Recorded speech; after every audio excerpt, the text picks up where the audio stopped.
बिस्मिल्लाहिर्रहमानिर्रहीम। अस्सलामु अलैकुम डियर स्टूडेंट्स। दी एकेडमी चैनल में एक मरतबा फिर आपको खुशामदीद कहता हूँ। स्टूडेंट्स, आज हम जो पढ़ेंगे वो chapter 11 fundamental concept of geometry पढ़ेंगे। क्योंकि आपको पता है थ्योरम के लिए ज्योमेट्री की बेसिक कॉन्सेप्ट से आगाह होना स्टूडेंट्स के लिए बहुत ज़रूरी है। और बहुत सारे स्टूडेंट्स को थ्योरम में मसला आता है, थ्योरम समझने में डिफिकल्टीज पेश आती हैं। वो इसकी वजह से आती हैं कि उनकी ज्योमेट्री की जो बेसिक कॉन्सेप्ट होते हैं वो क्लियर नहीं होते। सो आज मैं थोड़ी सी डिटेल वीडियो बनाऊंगा ज्योमेट्री की बेसिक कॉन्सेप्ट पे। तो इस वीडियो को पूरा देखिएगा और कोई भी पॉइंट स्किप ना कीजिएगा, क्योंकि अगर आप कोई पॉइंट स्किप करेंगे, क्योंकि ज्योमेट्री ऐसी चीज़ है कि अगर पॉइंट मिस कर दिया आपने तो नेक्स्ट चीज़ आपको समझ में नहीं आएगी। तो इसके लिए इसके पूरी वीडियो देखिएगा ताकि आपको समझ में आए कि ज्योमेट्री की बेसिक कॉन्सेप्ट हैं क्या चीज़। सो मैं स्टार्ट करूंगा fundamental concept of geometry chapter 11। तो फर्स्ट ऑफ ऑल सबसे पहले मेरे लिए समझना ज़रूरी है कि भाई ज्योमेट्री क्या चीज़ है। What is geometry? देखें, geometry the branch of mathematics which is concerned with size, shape, angle and dimensions of things। यानी किसी भी चीज की साइज, शेप, एंगल और डायमेंशंस के बारे में आप जितना भी स्टडी करेंगे वो सारा का सारा आप ज्योमेट्री के अंदर स्टडी करेंगे। यानी किसी भी चीज का साइज समझना है, उसकी शेप समझनी है, उसका एंगल समझना है या उसकी डायमेंशन समझनी है, ये सारी की सारी स्टडी जो आएगी आपसे आपके पास वो सारी ज्योमेट्री के अंदर आएगी। इसीलिए आपने देखा होगा एंगल्स वगैरह को, सर्कल वगैरह को हम ज्योमेट्रिकल शेप्स भी कहते हैं। Now fundamental concept of geometry chapter 11 का सबसे पहला जो टॉपिक है वो आपके पास है इंडक्टिव रीजनिंग। इंडक्टिव रीजनिंग क्या चीज होती है? After observing arriving at a general result. जब मैं कोई भी चीज ऑब्जर्व करूं और एक जनरल रिजल्ट दे दूं उस चीज के बारे में, ये इंडक्टिव रीजनिंग होती है। फॉर एग्जांपल, मैं किसी बाग में कहीं बाहर जंगल वगैरह में चला गया और मैंने दरख्त देखे बहुत सारे और दरख्त के पत्ते जमा कर लिए। मैंने दरख्त के पत्ते जमा करने के बाद मेरे पास सारे पत्ते थे ग्रीन कलर के।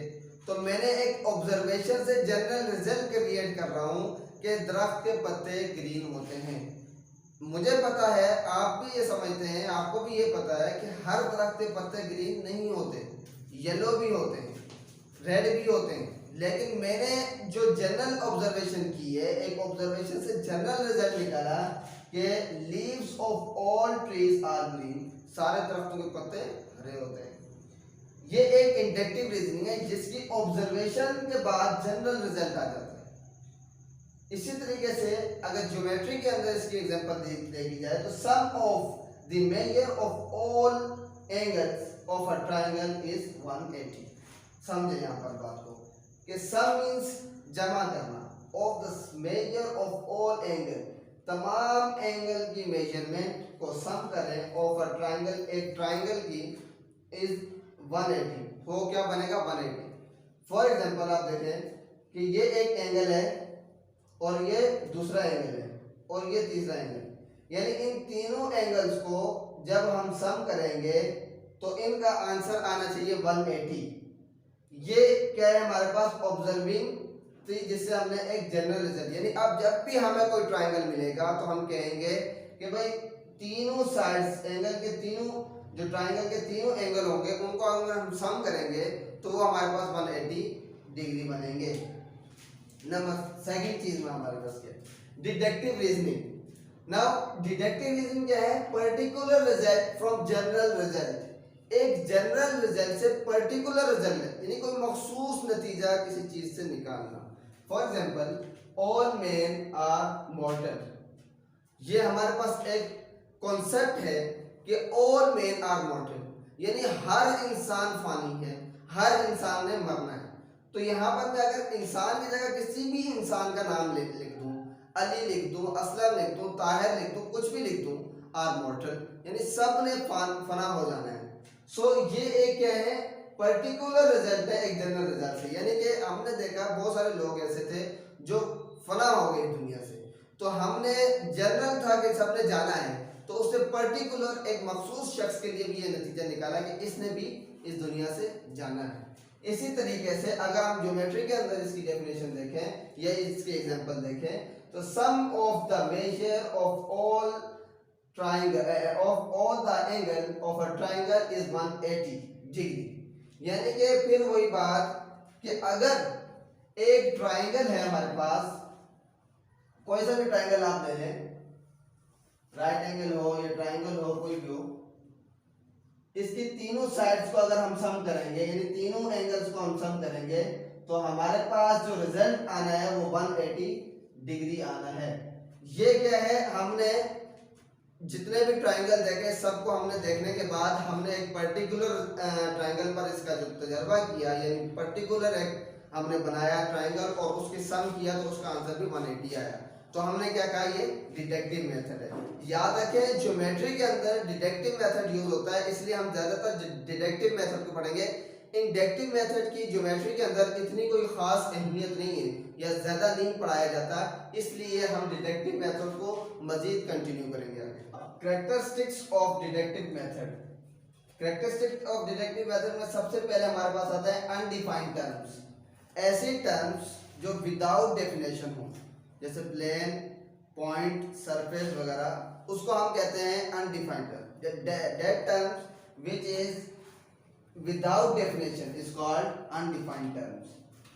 अब दूसरा हमारे पास होता है fundamental agreements. What is fundamental agreements? जब अनडिफाइंड टर्म्स सर्टेन स्टेटमेंट में कन्वर्ट होती हैं विदाउट एनी प्रूफ, किसी प्रूफ के बगैर वो स्टेटमेंट में कन्वर्ट हो जाए तो उसको हम कहते हैं फंडामेंटल एग्रीमेंट्स।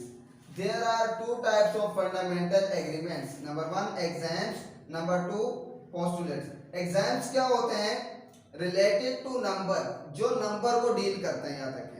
यानी कि जब फंडामेंटल एग्रीमेंट में जब हम नंबर से डील करते हैं तो उसमें क्या होता है, उसको हम एग्जाम कहते हैं। फॉर एग्जांपल मैं कहता हूँ 2 इज इक्वल टू 2, सो इसके लिए हमें कोई प्रूफ नहीं चाहिए, एक हमारे पास स्टेटमेंट है। सो हमने क्या किया, इसको डील किया फंडामेंटल एग्रीमेंट में, तो हमने क्या कहा 2 इज इक्वल टू 2। नाउ अगर इसी चीज को हम रिलेटेड टू ज्योमेट्रिकल फिगर्स में करेंगे, यानी आप ज्योमेट्रिकल फिगर की बात करेंगे तो हम इसको कहते हैं पोस्टुलेट्स। यानी कि अगर कोई भी ज्योमेट्रिकल फिगर की बात करेंगे तो उसको जो हम स्टडी करेंगे वो हमारे पास पोस्टुलेट में आएगा। नाउ थर्ड थिंग क्या है हमारे पास, डिफाइंड टर्म। ऐसी टर्म्स जिनकी एक मखसूस डेफिनेशन हो, नाम से शो हो रहा है, वो क्या कहलाती हैं, डिफाइंड टर्म्स। यानी अनडिफाइंड टर्म्स और पोस्टुलेट से मिलाकर स्टेटमेंट बनती है, जिससे कोई भी स्टेटमेंट बनने के बाद किसी भी शेप की कोई ना कोई डेफिनेशन क्रिएट होती है। आगे चल के जब हम एंगल वगैरह की डेफिनेशन पढ़ेंगे तो उसमें मजीद आपको इसका पॉइंट क्लियर हो जाएगा कि डिफाइंड टर्म्स क्या होती हैं।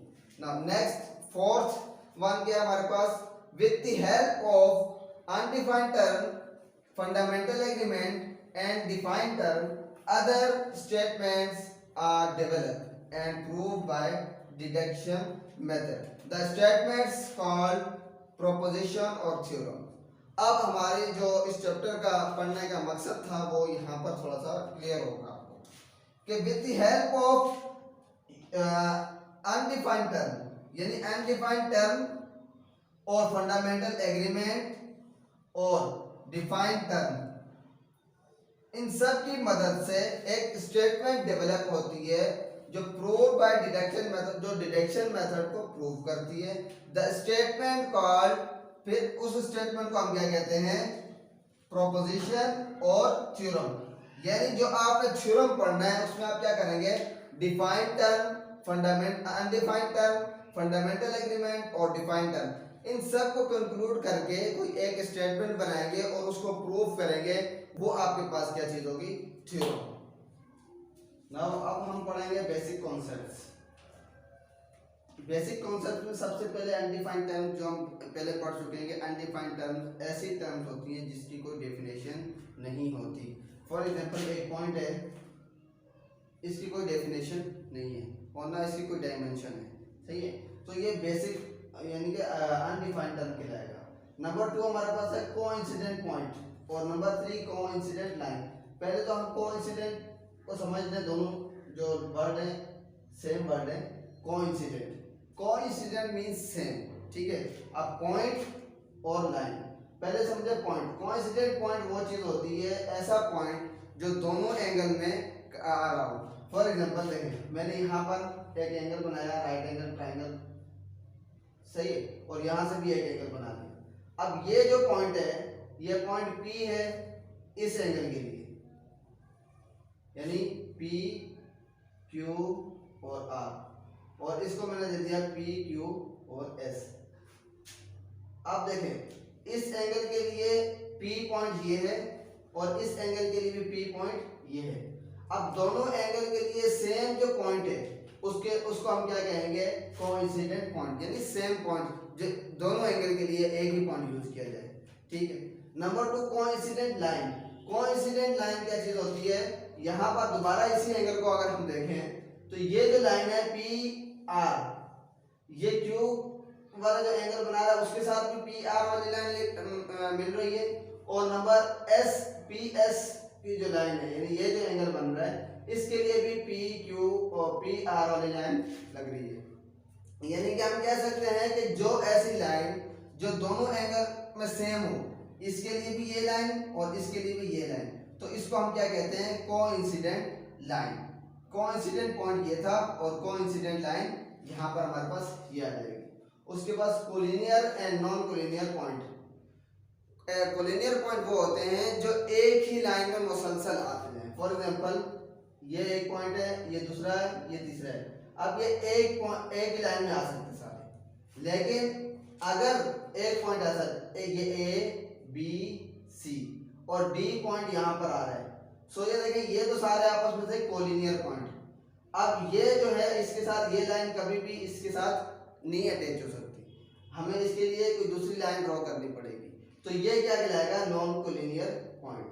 नंबर 5 हमारे पास बिटवीन एंड बियॉन्ड।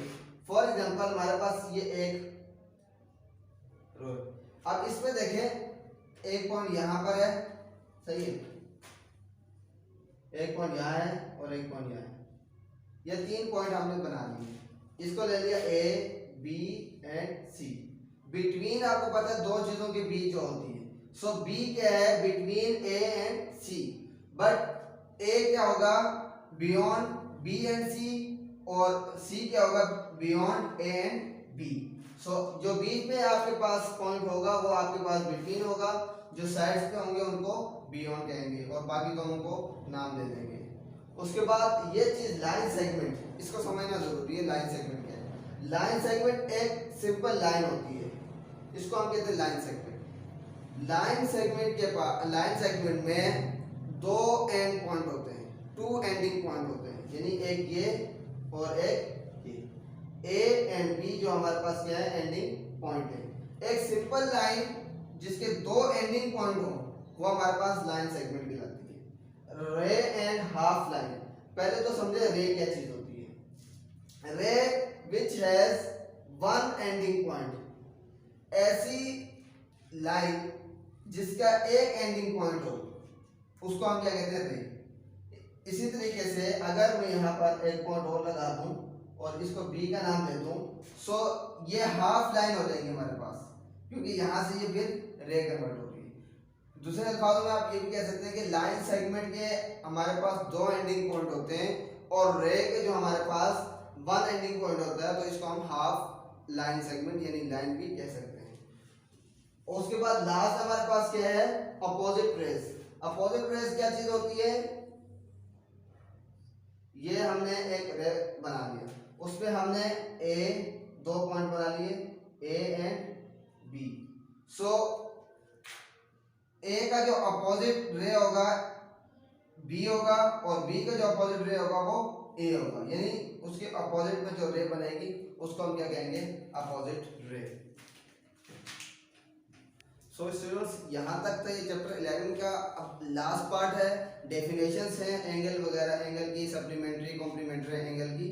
सो इसके लिए मैं एक अलग से वीडियो प्रिपेयर करूँगा और उस वीडियो में तमाम जितने भी ज्योमेट्रिकल शेप्स वगैरह हैं उस सब को मैं बेसिक डेफिनेशंस उसके समझाऊंगा, उस पर एक डिटेल वीडियो बनाऊंगा ताकि उसको आप बेसिक चीज़ें उसकी समझ जाएं और डेफिनेशन समझें। तो डेफिनेशन के लिए मैं अलग से एक वीडियो बनाऊंगा इंशाल्लाह। इसके बाद मेरी नेक्स्ट वीडियो जो आएगी वो डेफिनेशन पर होगी। डेफिनेशन पर मैं जो वीडियो बनाऊंगा उसमें आप डेफिनेशंस को समझेंगे और इस तरीके से चैप्टर 11 हमारे पास पूरा होगा। आज जितनी चीज़ें मैंने समझाई है स्टूडेंट, अगर इसमें कोई भी चीज़ आपको डिफिकल्टी लग रही है, कोई भी चीज़ ऐसी लग रही है जो आपको समझ में नहीं आई है, तो आप मुझसे कमेंट बॉक्स में पूछ सकते हैं। नेक्स्ट वीडियो जब मैं डेफिनेशन के लिए बनाऊंगा तो उसमें फिर यहाँ इस टॉपिक्स में भी अगर कोई चीज़ ऐसी रह गई हो जो आपको समझ में ना आई हो तो भी इंशाल्लाह मैं नेक्स्ट वीडियो में आपको समझा दूंगा।